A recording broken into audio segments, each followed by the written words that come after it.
Oi, oi, oi, gente. Bom dia, bom dia. Que a gente tem uma semana bem produtiva, né? Para a gente começar a semana, essa última semana aí do mês de setembro, fechando o nosso terceiro período, nós vamos fazer a correção do nosso formulário avaliativo, ok? Aquele formulário de 20 pontinhos, que foi a nossa última etapa avaliativa desse período. Então, abram os formulários de vocês e acompanhem a correção de hoje. Caso tenha qualquer dúvida, vocês podem tirar essa dúvida por e-mail, pelo Google Sala de Aula ou na nossa aula ao vivo, ok? Vamos lá?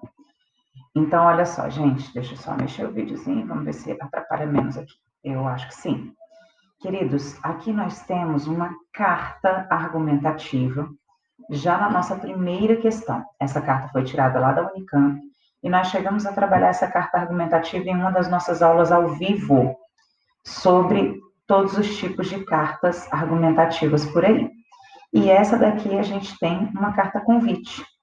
A primeira questão vem: a carta argumentativa acima classifica-se como carta de leitor, visto que fez uso da matéria do jornal Conversar para Resolver Conflitos? Não. Aqui, ela até cita, né, o autor até cita a matéria de jornal, mas não encaminhou essa carta para o editor do jornal. Carta aberta, já que é direcionada ao público escolar, como evidenciado no vocativo. Gente, se é uma carta aberta, não necessariamente precisa direcionar um público. Então, é importante frisar isso. E, como eu deixo anteriormente, é uma carta convite, posto que a argumentação é voltada exatamente para poder chamar a atenção da comunidade escolar, pais, alunos, direção, professores, sobre a importância de se debater sobre a violência na escola. E não é uma carta de solicitação, não está solicitando o comparecimento da comunidade escolar, está convidando. E muito menos uma carta de reclamação, gente, não é para reclamar da violência, e sim buscar alternativas para combater essa violência. Então, essa carta é uma carta convite a todos os membros da comunidade escolar para que se ocorra um debate acerca desse tema, para minimizar a violência na escola. Quanto à carta argumentativa, a carta convite, assinale a alternativa correta. Item A. O uso da primeira pessoa do plural na introdução apresenta como referente toda a comunidade escolar, pais, alunos, professores e tudo mais. Então, a gente de fato tem um uso de primeira pessoa aí, mas esse uso de primeira pessoa está para salientar alunos de várias séries. Nós, alunos de variadas séries, e não pais, alunos e professores, ok? A matéria gestão escolar foi utilizada no texto como estratégia argumentativa. Então, no site Gestão Escolar, estamos convencidos de que soluções pacíficas são possíveis de serem conseguidas por meio do diálogo. Sim, é como estratégia argumentativa. E não como um referente ao meu destinatário, que seria se fosse uma carta de leitor, que não é o caso. Então, de fato, é uma das estratégias argumentativas que os alunos utilizam. A interlocução aí, deixa eu só voltar um pouquinho. A interlocução com o destinatário da carta é uma característica marcante desse gênero textual. Esse traço, no entanto, não se mostra presente na carta em questão. Gente, já mostra presente desde o início, quando coloca prezados alunos, professores, gestores e funcionários da escola. Quando coloca a participação de todos vocês nessa reunião é de extrema importância. Isso já é interlocução, gente. Então, é importante frisar isso daí. A finalidade do evento é definir punições a quem praticou. Não, não é para definir punições. É para dialogar, para minimizar a violência aí. Tanto que isso fica muito claro no decorrer do texto. As informações básicas do evento não são evidentes no texto. Pelo contrário, são extremamente evidentes dentro do texto, gente. Aparece com muita força, falando o tanto que a violência na escola é significativa e o tanto que precisamos combatê-la. É até por isso que eles escrevem essa carta convite, ok? Depois nós colocamos aqui 2 fragmentos, texto 2 e texto 3, falando sobre a relação do Shakespeare com um contexto de conflitos, resolução de conflitos, e pedimos para que vocês julgassem os itens aí. Então vamos lá, só mexendo o tempo todo essa câmera, né, para não atrapalhar a leitura de vocês. Em ambos os fragmentos falham quanto à menção à obra resumida, visto que não menciona informações básicas, como nome e data de publicação. Certíssimo, gente. A estruturação de um resumo precisa ter essas informações básicas, como nome e data de publicação. O texto 2 apresenta cunho didático, já que foi escrito para oferecer ao leitor uma visão geral da obra resumida. Certíssimo também. Um olhar didático para o resumo é muito comum, tanto que a gente faz bastante isso para poder saber se apreendeu, por exemplo, a informação de um texto lido. Então, é um olhar didático, sim. Há no texto 3 marcação de primeira pessoa do plural. Esse recurso é adequado ao gênero textual resumo. Gente, esse item aqui é um item equivocado. O gênero resumo é um gênero extremamente marcado pela informação, pela exposição da informação do texto base. Então, o uso de primeira pessoa não é bem-vindo. Texto 4, item 4. A diferença entre 2 e 3 reside apenas na quantidade de informações referentes ao texto-fonte. O texto 3 mostra mais acontecimentos do enredo da peça de Shakespeare. Não, a diferença não está somente nisso, está na estruturação da escrita dos 2 textos. Um muito mais informacional, muito mais contendo mais informações do texto base, e o outro com a visão didática, com a visão de omitir informações importantes. Então, não é só nas informações referentes do texto-fonte, tá bom? É na estruturação desse gênero também. O texto 3 apresenta sequências textuais argumentativas, certamente. Então, o texto 3 ele tem muito mais evidências argumentativas do que informacionais. O texto 3 não pode ser considerado um resumo porque gabarito aí desta questão, gente. Letra E.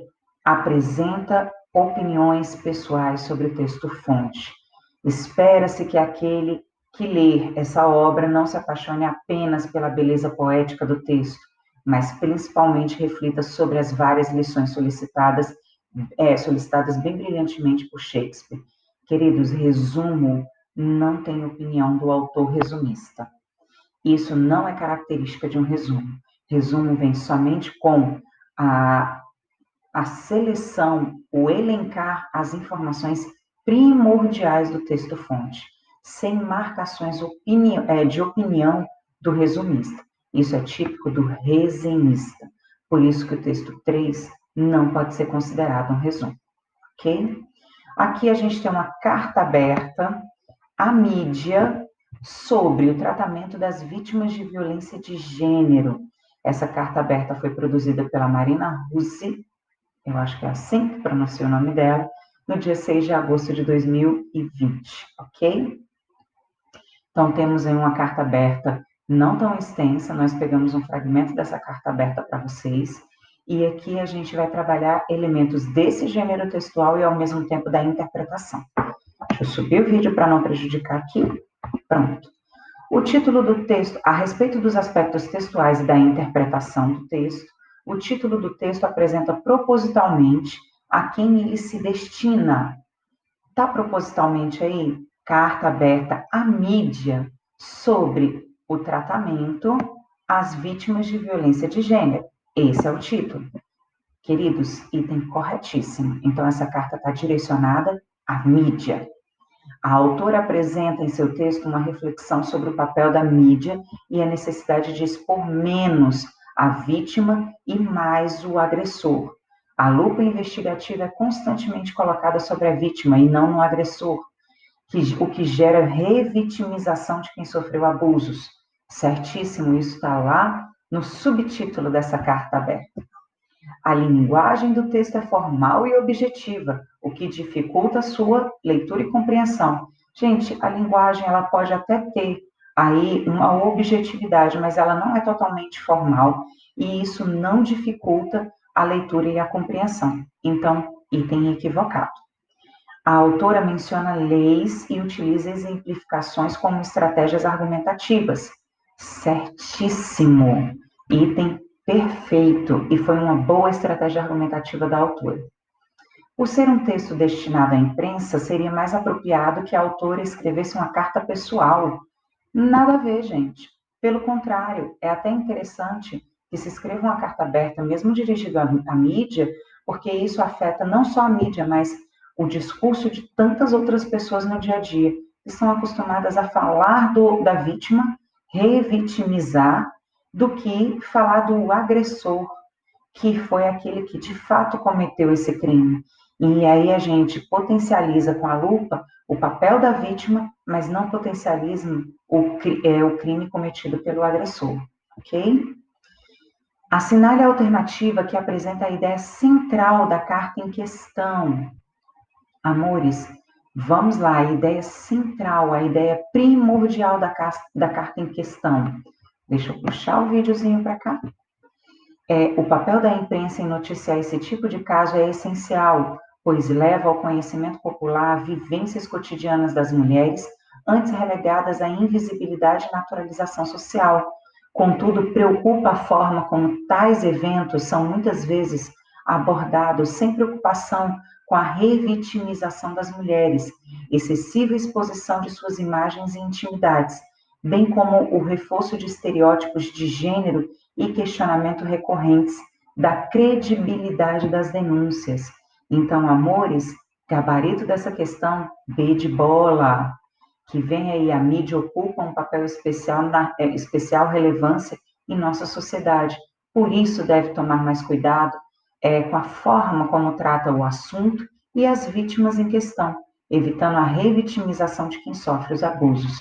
Então, o foco primordial estava exatamente em não revitimizar, não expor ainda mais a vítima, e sim expor o agressor, que foi aquele que cometeu a atitude criminosa contra a vítima, ok? E até com foco de conscientizar o que é o crime que esse agressor faz, que muitas pessoas não têm consciência disso. O texto não apresenta estrutura padrão de uma carta, como locativo, data na primeira linha, assinatura. Por quê? Porque aí, gente, a gente tem um suporte em que essa carta foi publicada. A carta aberta tem uma leveza muito grande em relação ao lugar, à exposição dela dentro da mídia. Então, aqui ela foi retirada do site Carta Capital. E, galera, nós já vimos isso nas nossas aulas sobre carta aberta, inclusive, vocês produziram aí uma atividade avaliativa que trazia exatamente uma leveza para essa carta aberta. Você não precisava começar com Brasília, 25 de agosto de 2020, carta aberta à população brasileira contra maus tratos aos animais. Não, você não precisava, porque você tinha ali como suporte ou um vídeo ou um podcast. Então, por isso que a gente tem essa leveza com relação à carta aberta. Ela não precisa ter aquela estruturação regimentada das demais cartas, exatamente porque ela tem um suporte muito maior de publicação do que as demais cartas. Então, por isso que o gabarito dessa letra é a letra E, ok? Queridos, espero que tenha ficado tudo claro. Caso não tenha ficado claro, pode entrar em contato, pode perguntar na aula ao vivo, ok? Uma boa semana de estudos para vocês. Beijocas, a gente se encontra na nossa aula ao vivo.